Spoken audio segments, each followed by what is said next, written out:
Sebuah video aksi pemalakan terhadap sopir terjadi lagi di lampu merah Macan Lindungan, Ilir Barat I, Kota Palembang, Sumatera Selatan, Sabtu siang, tanggal 19 Maret tahun 2022.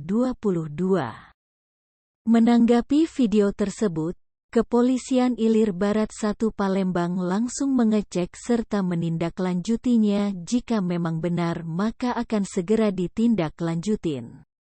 Dan tak berapa lama setelah video tersebut ditindaklanjutin, Kanit Reskrim Polsek IB 1 Palembang Ibtu Apriansyah, SH berhasil mengamankan pelaku pemalakan di Jalan Soekarno-Hatta Simpang Parameswara. Pelaku diamankan di tempat nongkrong di seputaran TKP. Kau minta. Apa tanggal berapa? Hari apa itu? Kemarin, Pak. Kemarin? Hari apa? Hari Sabtu. ya, Tanggal 19 Maret ya, Ya. 2022. Ya. Terus minta apa kamu tuh? kan 2000, ngerasain 2000 dari tunjuknya tak rokok. Oh. Langsung di fotonya aja gue ngap buka foto-foto, Pak. Ya gua udah masuk ini kan ngomong gitu. Ya. Ya aku dengan tak benar-benar gitu kan. Ah. Bagus ngomong gitu kan. Kalau dia ngomong kejangan lagi masih cepat.